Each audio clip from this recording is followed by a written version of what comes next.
Hey everybody, welcome into the Brownwood Lions Coaches Show for a Wednesday afternoon. Another hot one indeed, but we're nice and cool indoors as we welcome to the Coaches Show. And for head coach Sammy Burnett, assistant head coach, football, defensive coach. What is your official title, David Jones? I'm not sure. He every time he introduces me, he says something a little different, so I'm not quite sure. Assistant head coach, he likes to say in charge of the defense. Right. I don't know how true that is, but that's what he likes to say. Well, there you go. Well, welcome to the show. Appreciate you. You've done it a time or two. Sammy is off for a little R&R, well-deserved for a week or so. No doubt, man. He's,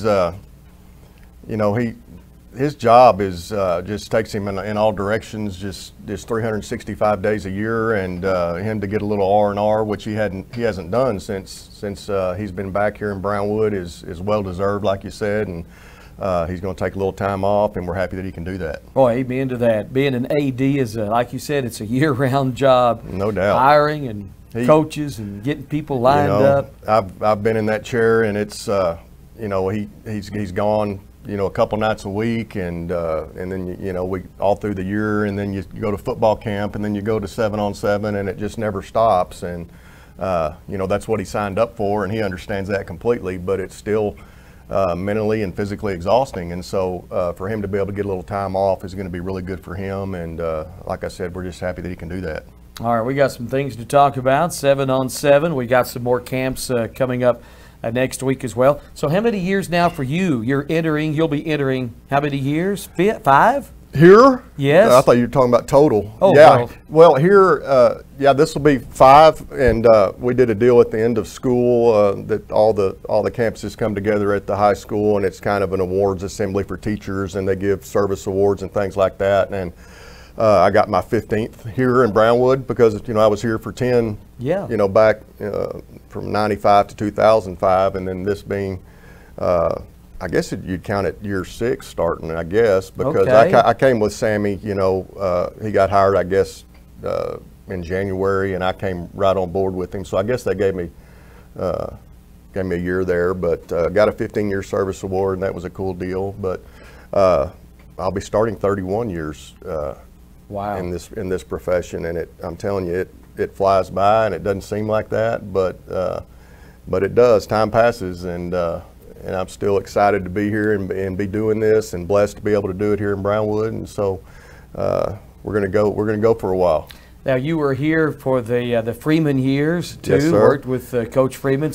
And I love Coach Freeman too. What you see is what you get. Yes, sir. He doesn't pull any punches. That's right. And that's what we love about him. That's right. What kind of the differences between working with him and Coach Sammy Burnett? And he might be watching, by the way. Who, Coach Freeman? Or listening. I was actually hired by Coach Stapler. Mm-hmm. Coach Stapler was here just for a couple of years, and Coach Freeman was the defensive coordinator. And when Coach Stapler left, then Coach Freeman got the job, and I was blessed by him to be able to move up and be a high school coach. And this is my first high school job here, and he was a pleasure to work with. I learned so much from him, and when he was here, he hired a bunch of young coaches. I'm telling you, we were all in our 20s and mid-20s, mid to low 20s, and to be able to work for a guy that was as knowledgeable as him, and to be in a place like Brownwood, and we all grew up in the profession under Coach Freeman,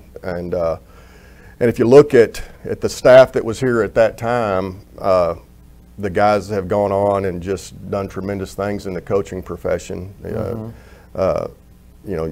Mitch Moore. Oh, man, so many. Darren Allman. Yeah. John Walsh, and just Ted Willman. Brian Wood, who's at Burnett now. Mm-hmm. I mean, it just, the list really goes on. And I think if you spoke to any of those coaches about the major influence in their career, it would be Coach Freeman. And I think the world of him, and he's got a great family, and I was fortunate enough to be able to coach both of his boys and have great relationships with those guys. And then when I was at Odessa Permian, Coach Freeman came over and spent a year with us there, and so our paths have crossed quite a few times during our careers, and like I said, I think the world of the man, and it's one of the honors of my career to be able to coach for a guy like him, and then of course Sammy is just such a special guy, and you know, we grew up together, and so we've got a special relationship, and the way that you see him deal with coaches and kids is just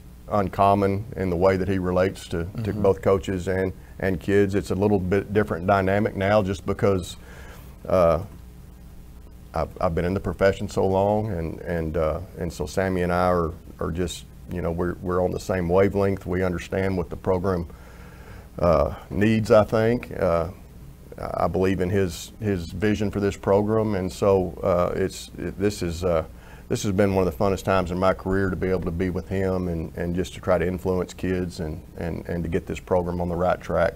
And of course, watching your son play too. Chance will be a senior this year. That's my right. Goodness. I mean, it's just crazy to see how fast time goes by. Oh, and it was just yesterday, we were talking about a minute ago, where he was playing with action figures that were wrestlers. John Cena, and now he's about to graduate. But that's just life, and we're so proud of him and all that he's done. He's a good kid and has worked hard, and just like all our kids have. Well, they really have. All right. Good stuff right there. 31 years now. Well, it'll be starting my 31st year. Boy, there's been so many changes in coaching, what you can do, what you can't do over those years. It's pretty Absolutely. amazing. So summer conditioning. You have to adapt. I think about summer conditioning. When we started, you know, I started in '92. You know, when school let out, you didn't see the kids really for, you know, until two-a-days started. You could have a coach go unlock the weight room, and that would be it.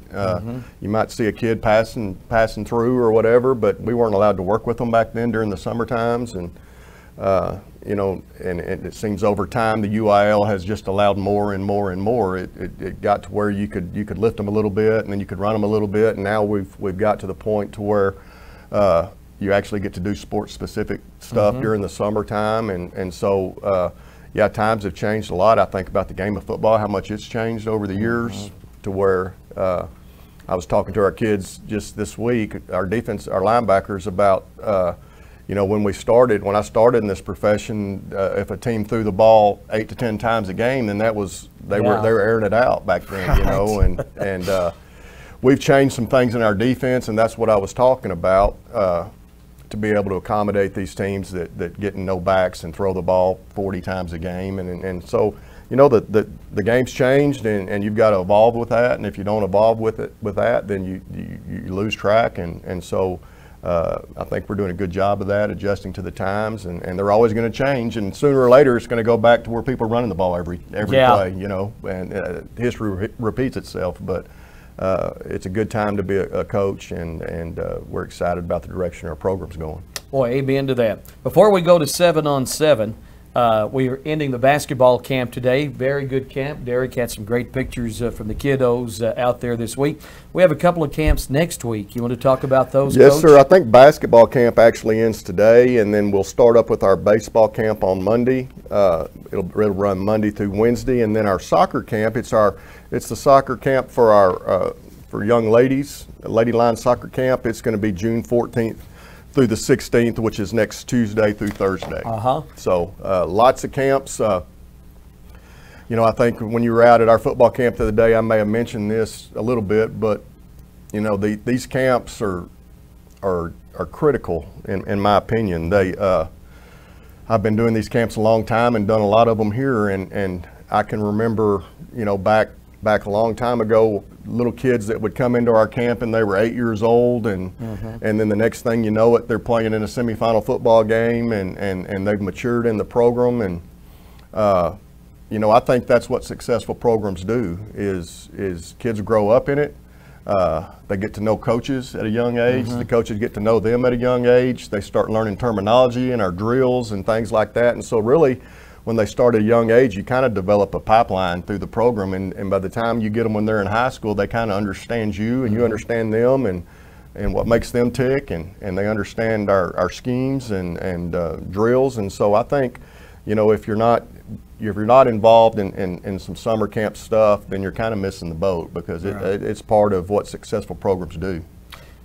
We mentioned all these programs. One I'm really excited about, the involvement of our soccer program. Yes, sir. Especially our boys' side, and what Coach Westerman did last year, turning that program around. Alexis Mosqueda, You bet. doing a great job. All the girls love her too. So really excited about the soccer program and what we've seen the past few years. The girls soccer camp next week, and I bet that's going to draw a bunch of kiddos. No question. And then, you know, they've started the junior high soccer stuff, and those, you know, Coach Mosqueda and Coach Westerman are young coaches that are passionate about soccer, and kids are drawn to them. You can see that. And when you know, you can't fool kids. When they see a coach that's excited about what they do and love what they do, then it draws kids, and that's what we want in our programs. And soccer is certainly something that's on the upswing in Brownwood, and we're excited about the direction it's going. Boy, no doubt about that. And the girls soccer camp starts Tuesday of next week. Tuesday, Wednesday, and Thursday, that's I believe. Correct. Yes, sir. All right, let's talk a little 7-on-7 final tournament before the state tournament for the Brownwood Lions. We went 2-1 or 3-0, depending on how you look at it. We're not going to go there, though. Well, we might here in a minute. I might talk about that too. Last Saturday. Looked pretty good. Defensively looks solid. We've got at Jim Ned, it's Friday, by the way, Yes, day sir. after tomorrow. Yes, sir. So do you know our pool play? I do. He sent that out, I believe, yesterday. We're going to open. We have the opening game. It's at 9 o'clock. We're going to play Weatherford Christian. I don't know anything about Weatherford Christian. I didn't even know there was a Weatherford Christian.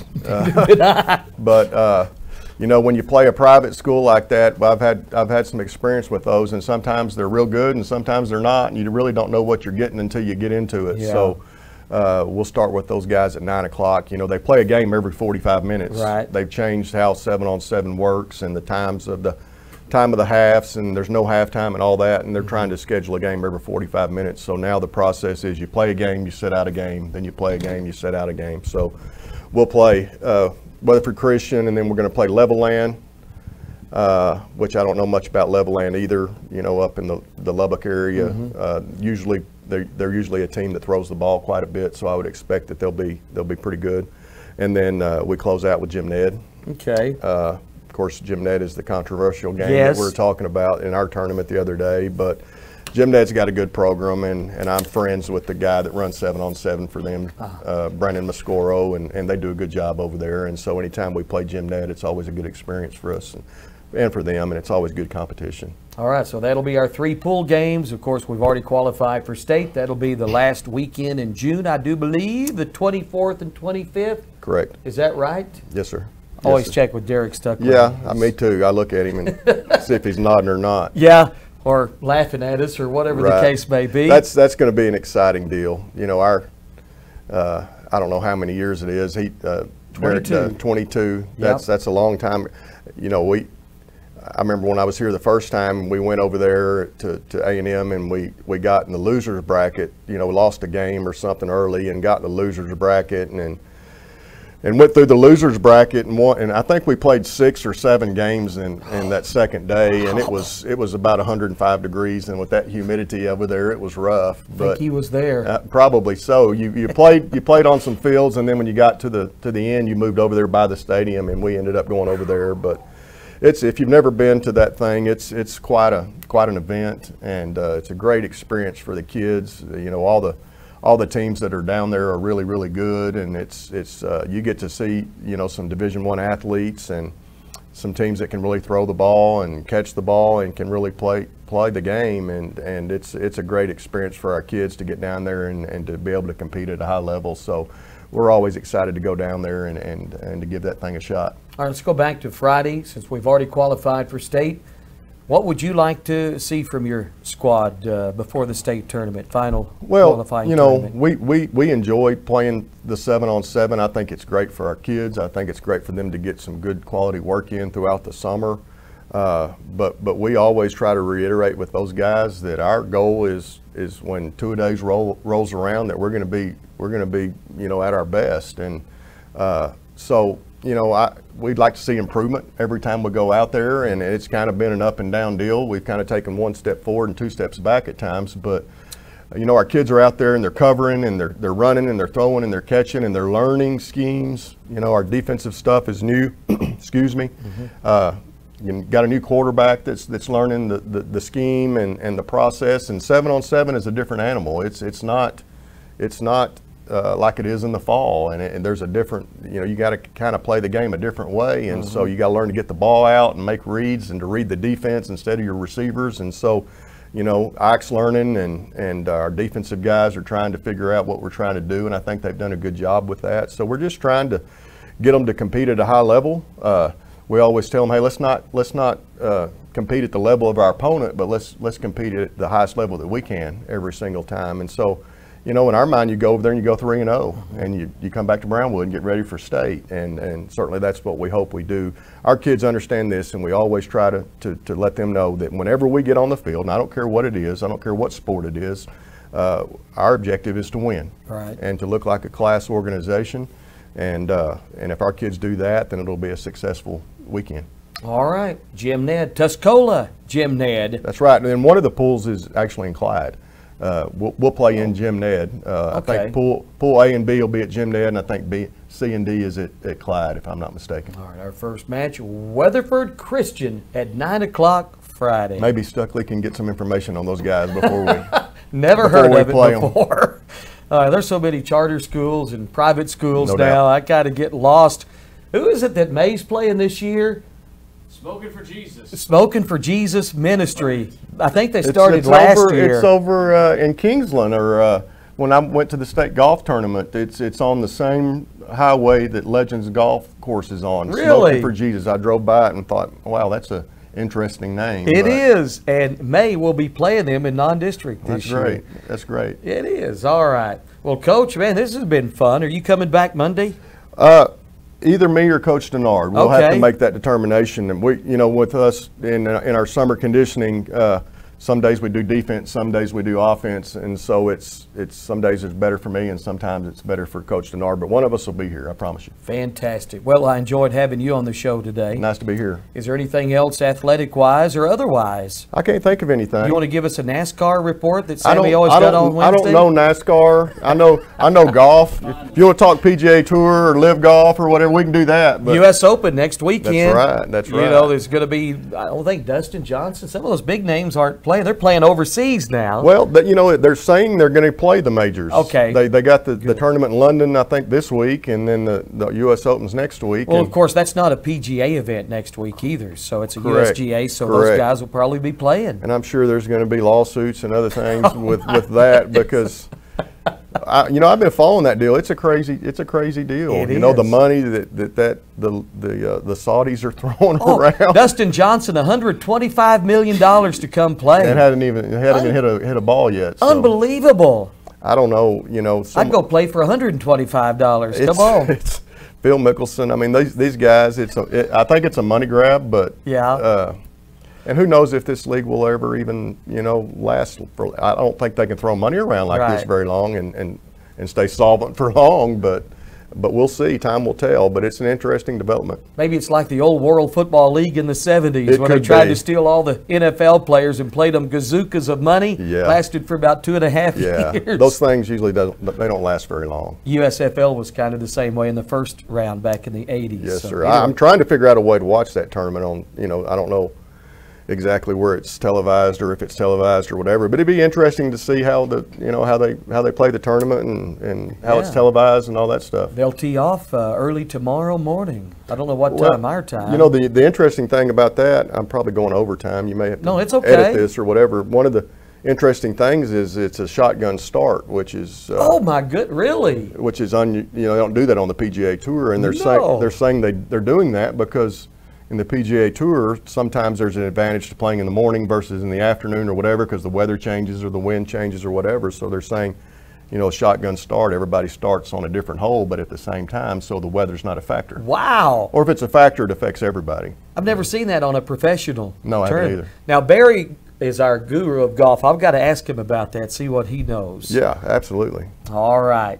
Coach, I really appreciate you, and we'll visit again probably sometime soon, maybe Monday, Wednesday of next week. Yes, sir. Look forward to it. And I guess you're going to Tuscola. Safe travels for 7 on 7. Yes, sir. We'll be there. Derek will be there too. Right. Derek's been working on his leg tan. I know. It's getting better and better. I know. Look at that. Look at there. Oh, he got that farmer tan. Looks like a coach now. That's right. Every time I take my socks off, people think I still have them on. I'm at the age now. I went barefoot the other day, and somebody accused me of having alligator shoes on. That's not alligator man. shoes. That's just me barefoot. Okay. Oh, goodness. You want to hear I'm about sorry. On that note, Coach, we'll see you soon. that? Absolutely. All right. Let's thank the Oh, sponsors. yes. Yeah, Go ahead, absolutely. Coach. We'd like to thank our sponsors, Auto Glass Magic, Bruner Auto Group, Syntex Body and Paint, Syntex Equipment Sales, Citizens National Bank, Downhill Containers, Dr. Bon Young, Dr. Pepper Bottling Company, Edward Jones Investments, Hendrick Medical, Howie Enterprises, Humphrey Peets, Landmark Life, MC Bank, Painter and Johnson Associates, Smith and Sharp Agency, Sonic Drive-In, Stanley Chrysler, Texas Bank, Weldon Wilson Electric, Western Bank, and Willie's Teas. For Star, our producer, engineer, doing a great job as always. You got to check my picture out of the legendary Mr. Lilly, Mr. Cowboy that somebody presented me yesterday. Okay? What is that? I'll show you here in a minute. All right. Hey, and I was saying, but when we started the show, there's lots of Stephenville pictures on that thing. I don't know. I saw that. I just noticed that when you said something. I don't know if I'm comfortable with that or not. All right, did you hear that? You know, we paid gazookas of money for that Maybe intro, I'll just so shut my mouth then. it's okay. All right. That was Derek's fault. It was. He sent me the pictures. You picked them out. Really? I'm learning stuff. We've been Everybody's- running that for 2 years. I had no idea. I noticed it right off. Sammy, he's not here. Yeah. Yeah. Blame it on Let's Sammy. do that. All right. And Sammy, if you're listening or watching on the app, safe travels. Safe travels. Brownwood assistant coach David Jones on the Coaches Show every Monday and Wednesday at this time on KOXE. And, of course, video streamed on the KOXE KBWD Facebook and video streamed at KOXE.com.